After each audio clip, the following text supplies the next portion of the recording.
हमारे आज के पाठ का शीर्षक है आचार्य हजारी प्रसाद द्विवेदी की आलोचना और सांस्कृतिक चेतना। इस पाठ से आप आचार्य हजारी प्रसाद द्विवेदी के आलोचना कर्म से सामान्य तौर पर परिचित हो सकेंगे। आचार्य हजारी प्रसाद द्विवेदी की आलोचना दृष्टि को समझते हुए उसके उन सूत्रों की तलाश कर सकेंगे जो उसे सांस्कृतिक चेतना से जोड़ते हैं। द्विवेदी जी की आलोचना में उनकी सांस्कृतिक चेतना के निरूपण बोध से परिचित हो सकेंगे। द्विवेदी जी की आलोचना में व्यक्त उनकी सांस्कृतिक चेतना के विभिन्न पहलुओं से तथा आलोचना की संस्कृति का स्वरूप क्या है जैसे सवाल पर भी चिंतन मनन कर सकेंगे। आचार्य हजारी प्रसाद द्विवेदी का व्यक्तित्व बहुआयामी रहा है, यह सब जानते हैं। जहां उन्होंने एक तरफ सृजनात्मक विधा के स्तर पर आधुनिक बोध संपन्न ललित निबंध और उपन्यास साहित्य की रचना की, वहीं दूसरी ओर आलोचना के क्षेत्र में रचना का आस्वादपरक गंभीर विवेचन एवं ज्ञानात्मक विश्लेषण भी किया। उनकी कार्ययत्री यानी सृजनात्मक और भावयत्री दोनों तरह की प्रतिभा के मूल में उनकी सांस्कृतिक चेतना का विशेष योगदान रहा है, ये कहा जा सकता है। और ख़ास बात यह रही है कि भारत की सांस्कृतिक मनीषा के बारे में उनकी सोच उस पारंपरिक और रूढ़िवादी मानसिकता से बहुत भिन्न रही है जो संस्कृति को उसकी बहुलतावादी और सामासिक प्रकृति से भिन्न एक रेखीय और एक पहलू में समेट देती है। परंपरा और आधुनिकता में क्या और कैसा रिश्ता होना चाहिए और होता है और हो सकता है जैसे सवालों पर विचार करते हुए द्विवेदी जी इन दोनों के रिश्ते को एक विकास प्रक्रिया के रूप में देखते हैं। ठहरी हुई प्रक्रिया नहीं मानते। उन्होंने साहित्य को एक सांस्कृतिक प्रक्रिया की तरह लिया है।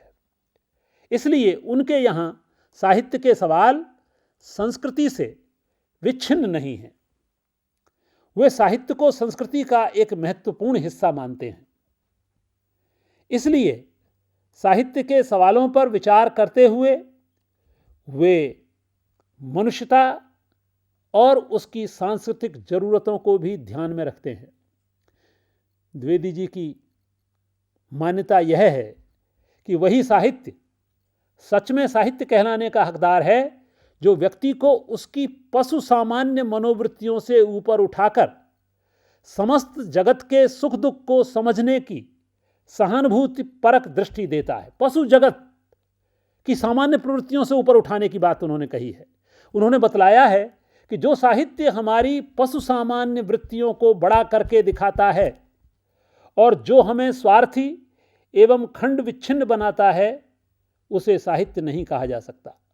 दरअसल मनुष्य की संस्कृति का निर्माण इसी तरह के विचारों के आधार पर हुआ है। संस्कृति सद्भाव और सदाचरण का नाम है। जहां सद्भावना नहीं वहां संस्कृति भी नहीं। जहां पशुता है वहां संस्कृति कैसे हो सकती है? पशुता से लड़कर ही संस्कृति का अभ्युदय होता है, यह द्विवेदी जी कहते हैं। यही कारण है कि संस्कृति के लिए हर समय में कोई ना कोई संघर्ष होता रहा है और संस्कृति की तरह तरह की व्याख्याएं करने की कोशिशें भी होती रही हैं। संस्कृति की प्रकृति दुनिया के स्तर पर लोक मंगलकारी होती है या होनी चाहिए। इसलिए द्विवेदी जी ने साहित्य को सामाजिक तौर पर मंगल विधायक माना है। वे व्यक्ति प्रतिभा को भी सामाजिक प्रगति की उपज मानते हैं। इस तरह से द्विवेदी जी ने साहित्य और संस्कृति के संबंध को दोनों की सामाजिक मंगलकारी भूमि पर स्थापित करके उसका निरूपण किया है। उन्होंने संस्कृति को महत्व देते हुए भी उसकी किसी एक समय की ठहरी हुई स्थिति को स्वीकार नहीं किया है।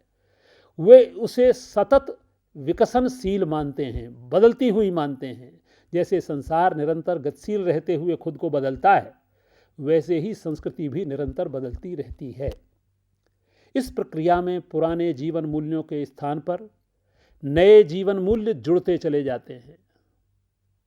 इसमें कुछ बासी बातों को छोड़ना पड़ता है और नई बातों को जोड़ना पड़ता है। छोड़ने और जोड़ने के इस सिलसिले से संस्कृति विकसित होती जाती है। साहित्य में द्विवेदी जी ने पूर्ण सत्य और खंड सत्य जैसे भेद करते हुए बतलाया है कि हमारे पुराने साहित्य का चरम लक्ष्य कभी भी खंड सत्य प्रकट करना नहीं रहा। उनका कहना है कि वाल्मीकि या व्यास या कालिदास मनुष्य की महिमा के प्रचारक थे, उसकी दुर्बलता के नहीं, और न उसकी उस सहजात पशुसुलभ मनोवृत्ति के प्रचारक थे जो थोड़ी सी उत्तेजना पाते ही झंझना उठती है। उनकी मान्यता है कि प्रेम की उत्पत्ति संयम और तप से होती है। भक्ति की प्राप्ति बिना साधना के नहीं हो सकती और श्रद्धा के लिए अभ्यास और निष्ठा की जरूरत होती है।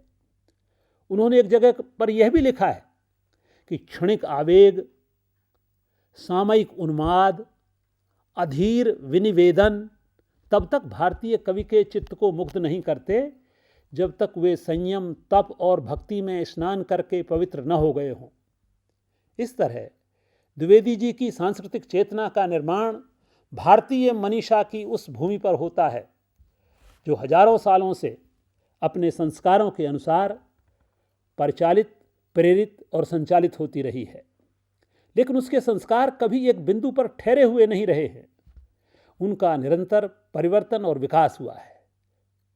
द्विवेदी जी की मान्यता है कि सभ्यता और संस्कृति के मामले में भी मनुष्य की जीवनी शक्ति ने पुराने अनावश्यक बहुत कुछ को छोड़कर नए का वर्ण किया है।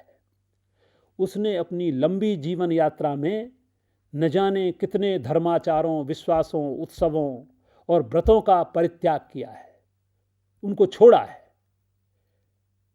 संघर्षों से भी संस्कृति को नई शक्ति मिलती है। हमारे सामने समाज का आज जो रूप है वह न जाने कितने ग्रहण और त्याग का रूप है, ये वो कहते हैं।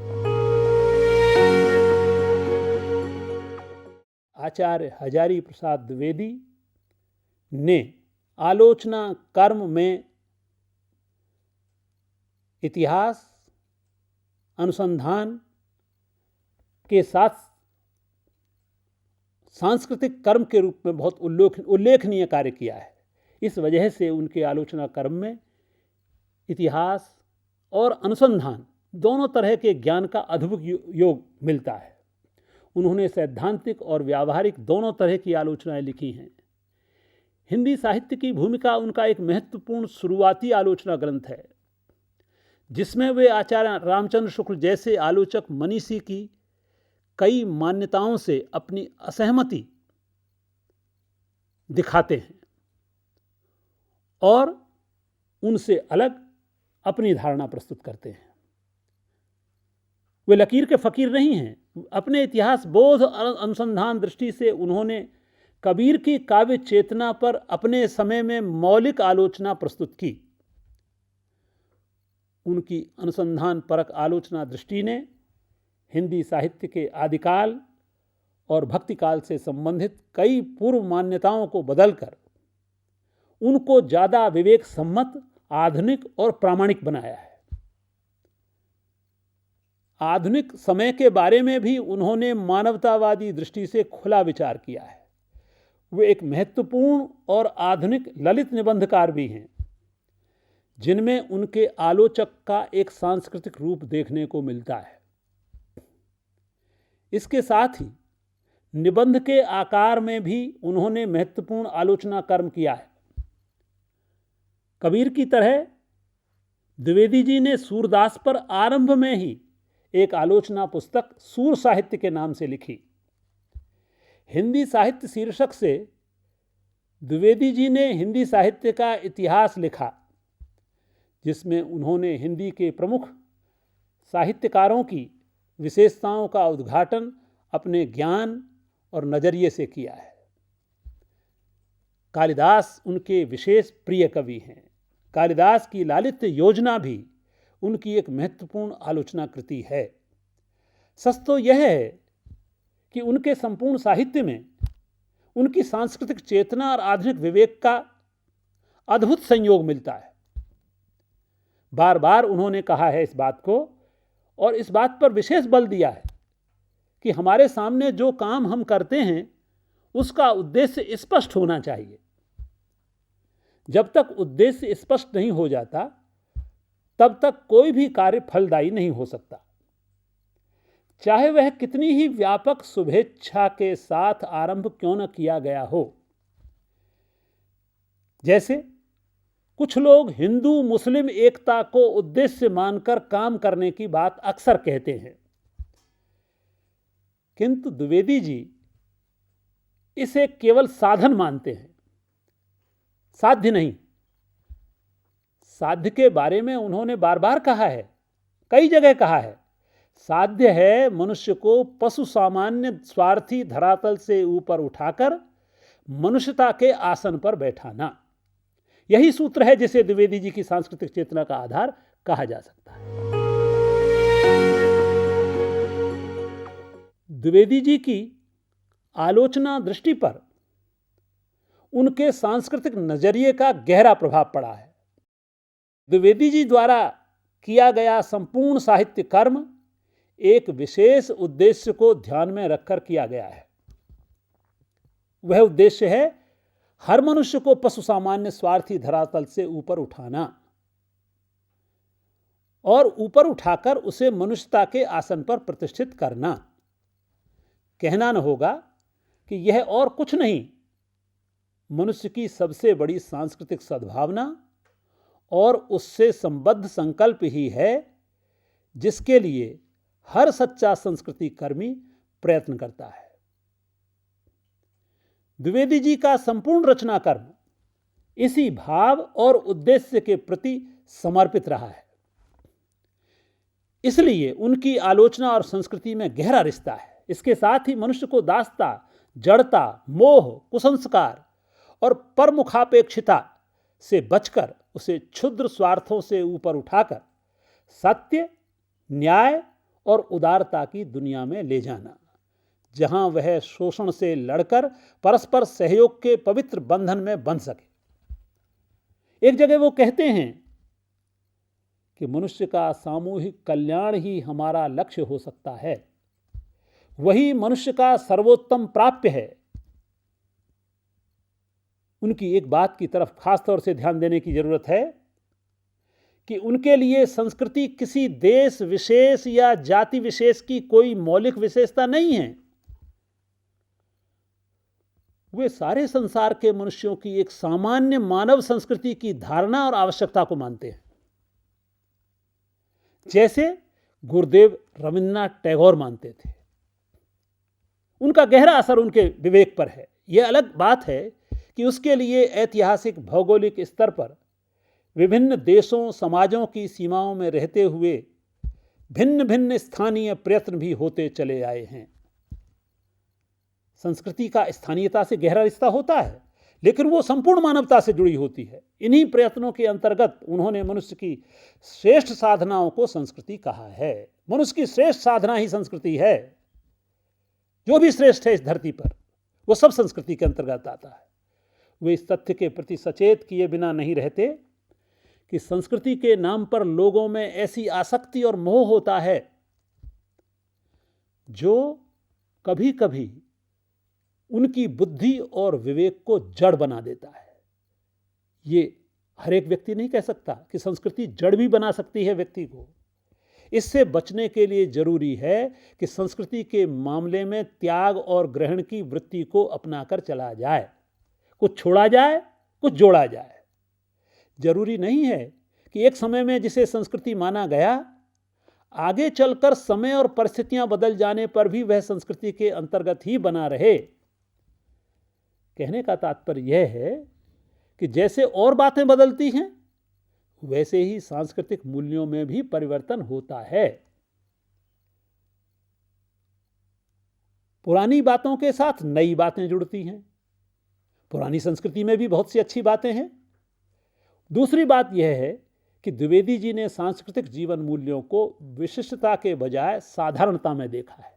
तभी वे कबीर जैसे कवि को समझ पाने में सफल हो पाए।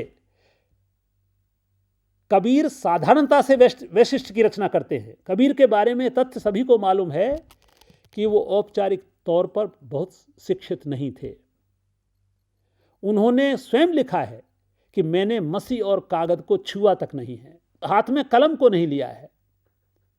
इसके बावजूद कबीर की चेतना और जीवन विवेक उस युग के सबसे अधिक पढ़े लिखे तुलसी पर भी भारी पड़ जाता है।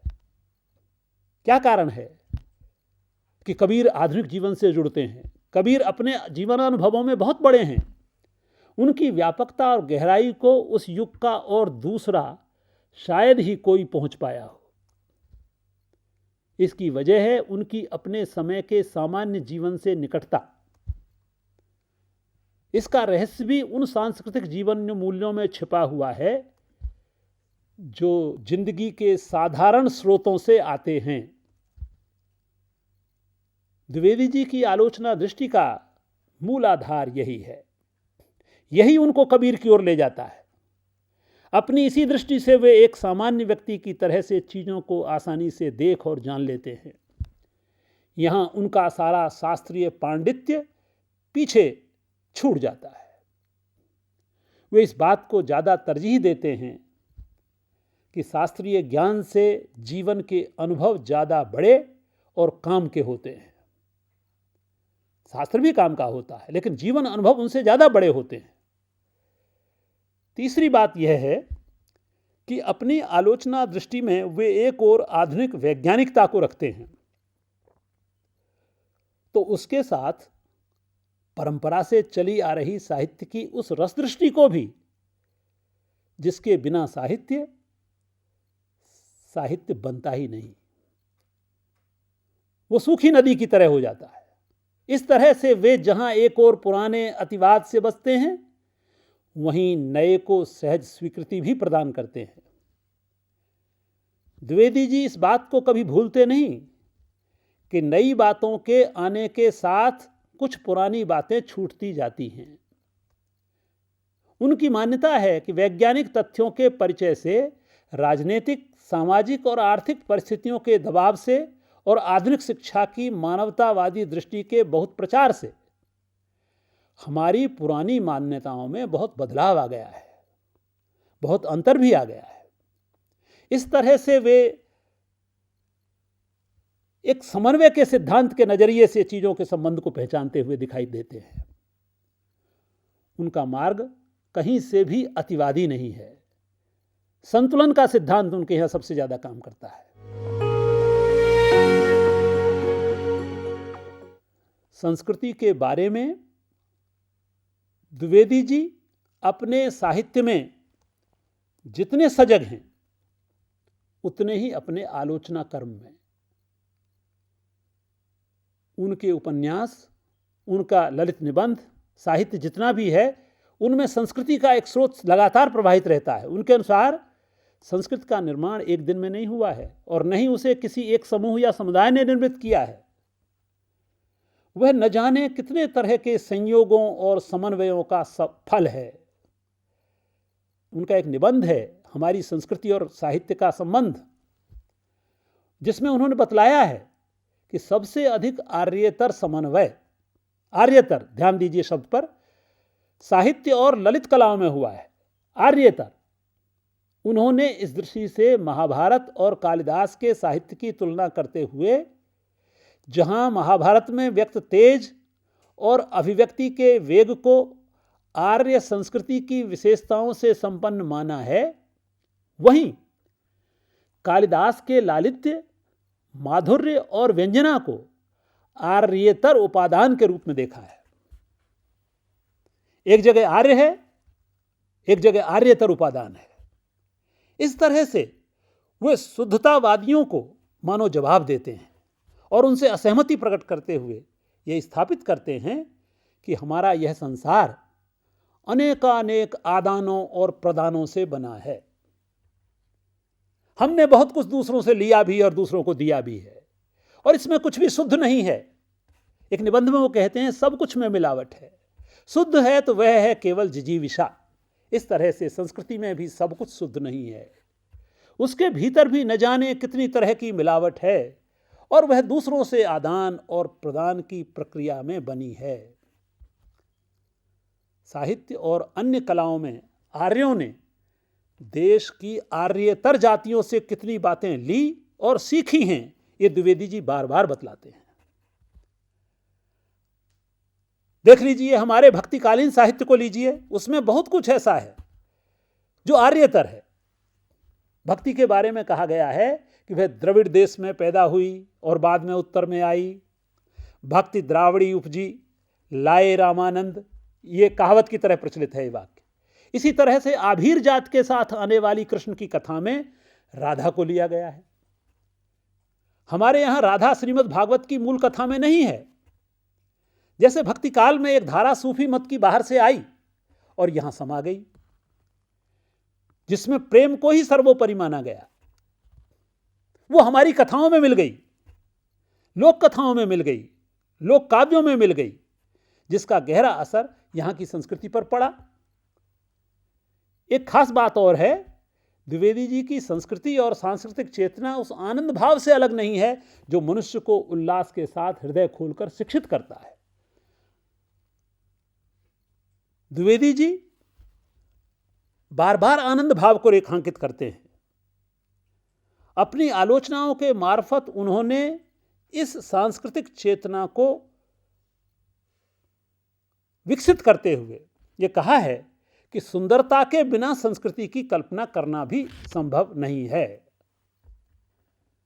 लेकिन सुंदरता उनके लिए विलास नहीं है, वरन उसी से संस्कृति का उद्गम होता है। सुंदरता उनके लिए संस्कृति का नाम है, इसीलिए उन्होंने विलास और कलात्मक विलास में फर्क करते हुए माना है कि कोरे विलास की आकांक्षा तो केवल शारीरिक भूख का शमन करना है, जबकि कलात्मक विलास इससे कहीं अधिक और सूक्ष्म है, जो किसी जाति के भाग्य में सदा सर्वदा नहीं जुटता। उनके अनुसार कलात्मक विलास की अपनी एक संस्कृति होती है, जबकि विलास की कोई संस्कृति नहीं होती। कलात्मक विलास की संस्कृति में पशु सुलभ इंद्रिय वृत्ति को मान्यता नहीं होती, वह बाह्य पदार्थों में ही सारे सुख नहीं खोजती। उसकी ऐतिहासिक और सांस्कृतिक परंपरा बड़ी और उदार होती है, और जो आत्ममर्यादा को दुनिया की सुख सुविधाओं से श्रेष्ठ समझती है। उन्होंने एक जगह कहा है, उन्हीं के शब्दों में मैं कह रहा हूं, जो जाति सुंदर की रक्षा और सम्मान करना नहीं जानती, वह विलासी भले ही हो ले, पर कलात्मक विलास उसके भाग्य में बदा नहीं होता। इस तरह से द्विवेदी जी अपनी तरीके से सांस्कृतिक चेतना में मनुष्य की उस लालित्य भावना का गहरा योग करते हैं, जिसकी मर्यादा के नाम पर अक्सर लोग अवहेलना करते हैं। आनंद भाव, कलात्मक विलास, ये उनकी पारिभाषिक शब्दावली है, उनकी सांस्कृतिक चेतना में आता है। सांस्कृतिक चेतना के स्तर पर साहित्य और आलोचना दोनों के लिए द्विवेदी जी का अनुसंधान परक मौलिक अवदान है। सब जगह उनकी अनुसंधान दृष्टि काम करती है। द्विवेदी जी की सांस्कृतिक चेतना कोरा मिथक या कल्पना नहीं है, वरन उसका एक सुदृढ़ ऐतिहासिक आधार है, एक वस्तुगत आधार है। वो मिथकों से संस्कृति नहीं निकालते, बल्कि जीवन से संस्कृति खोजते हैं। अपनी इसी साधारण निष्ठ समन्वयकारी सांस्कृतिक दृष्टि से उन्होंने जहां एक तरफ सूर की सौंदर्य दृष्टि को सराहा, वहीं कबीर की भी उन विशेषताओं को उजागर किया जिन्हें शास्त्र पंडित देख पाने में असमर्थ थे। उनको वो ज्ञान चक्षु मिले ही नहीं थे जो द्विवेदी जी ने अपनी अनुसंधान परक ऐतिहासिकता से प्राप्त किए। कालिदास के मेघदूत पर भी द्विवेदी जी ने लिखा है, जिसमें वे श्रम और संस्कृति का संबंध स्थापित करते हुए कहते हैं कि जो संपत्ति परिश्रम से अर्जित नहीं की जाती वह केवल कुत्सित रुचि को प्रश्रय देती है।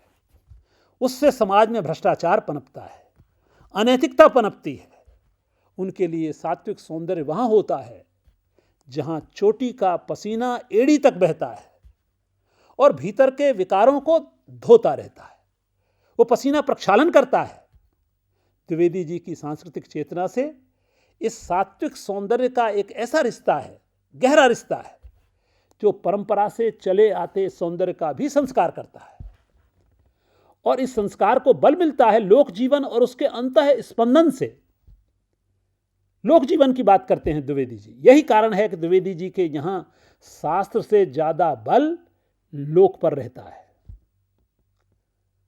उन्हीं का एक निबंध है जिसमें उन्होंने कहा है, हमारा सबसे बड़ा कर्तव्य यह है कि हम लोक कल्याण की प्रेरणा को निरंतर जिलाए रखें, अनासक्त भाव से उसके स्वरूप को स्पष्ट करते रहें।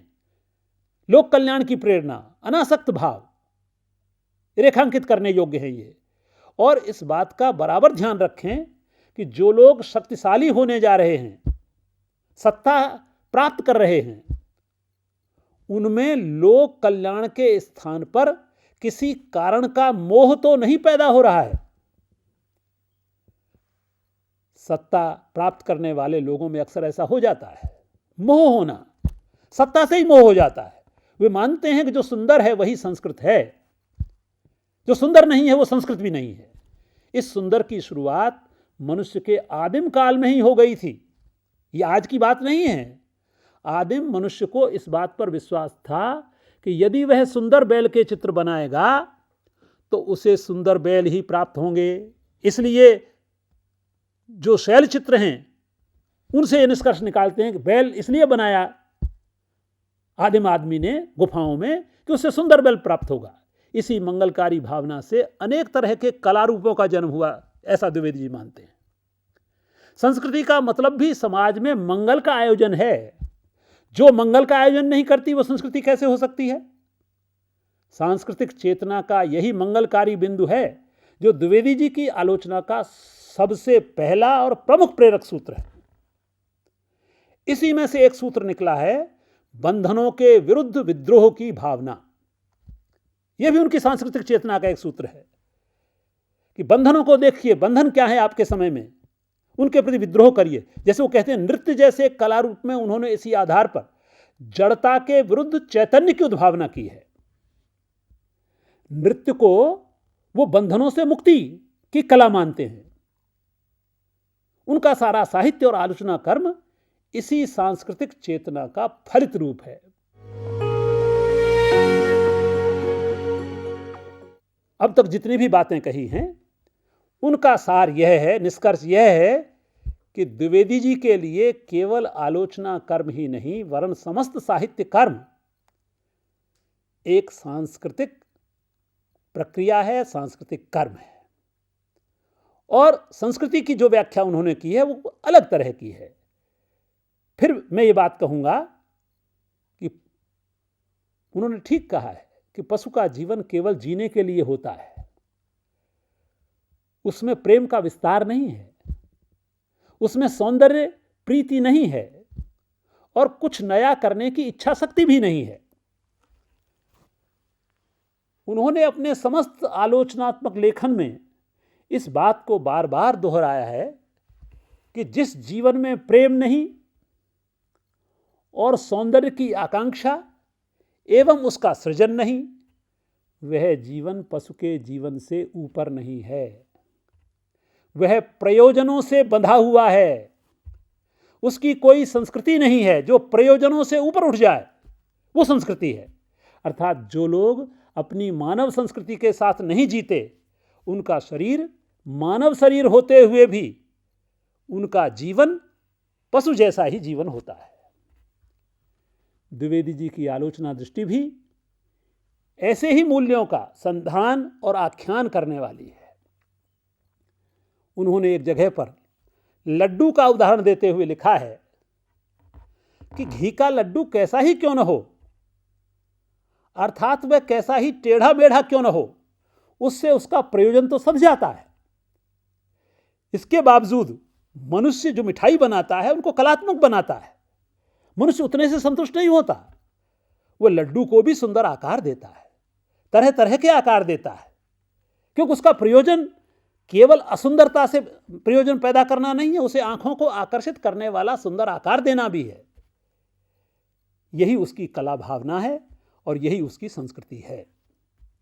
कबीर, सूर और अन्य भक्ति साहित्य में तथा आधुनिक साहित्य में प्रेम, भक्ति और सौंदर्य और इनके साथ प्रगतिशीलता जैसे मूल्यों के लिए ही सारे साहित्यिक प्रयत्न किए गए हैं, जो मनुष्य को सही मायने में मनुष्य बनाते हैं।